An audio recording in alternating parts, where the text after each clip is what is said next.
you, David. That's very kind of you.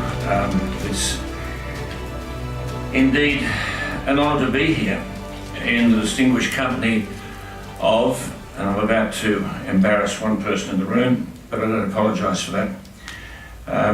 I regard Tony Abbott, and it gives me an opportunity to say this today, in the light of some of the rubbish you read every day. I regard Tony Abbott as a remarkable Australian, one of the finest people I've ever known.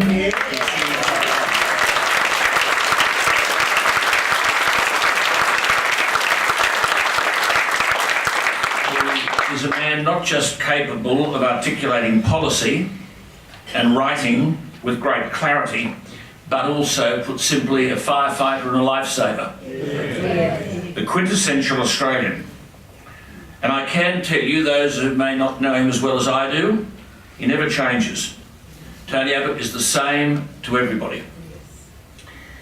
As his courageous stand on energy policy, recently simply arguing that signing up energy policy to Paris was nothing more than a national economic suicide note. Likewise, signing a global compact on migration was going to visit upon us the problems that we see in Europe, in Sweden, in Germany. We have an enormous lot to thank this man for. Let me just make one other point. I noticed that the former Prime Minister, and thank God we're rid of him,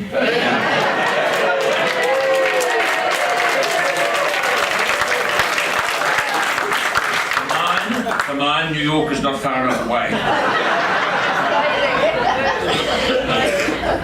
He got there by stabbing a good man, Peter King, in the back to win pre-selection for the seat of Wentworth. He won the opposition leadership by stabbing a fine Australian, Brendan Nelson, in the back. He won the Prime Ministership by stabbing Tony Abbott in the back, who had won 25 seats from the Labor Party in 2 elections. No Liberal leader, no Labor leader has ever done that in the history of Australian politics.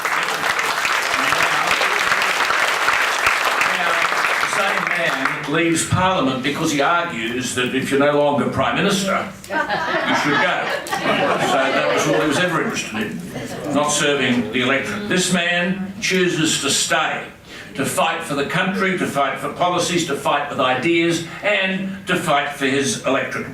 Mr Turnbull did throw a hand grenade at the weekend in relation to Tony Abbott and Kevin Rudd, and argued that these were men who were filled with hate. Let me tell you this. I've known Tony Abbott for decades.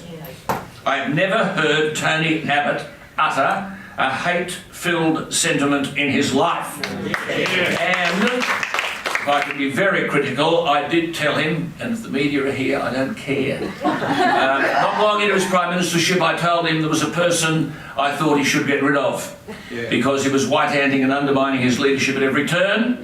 And I then warned him that he'd had too much of a Christian education and started to say, but Alan, look, you know, you must understand that... and so he was always giving the enemy the benefit of the doubt. The benefit of the doubt.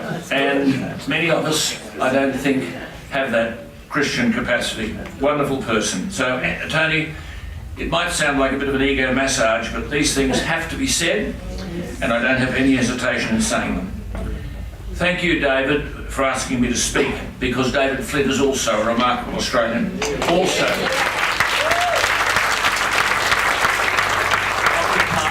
occupying a fertile field of ideas, and he always invigorates us in the presentation of those ideas.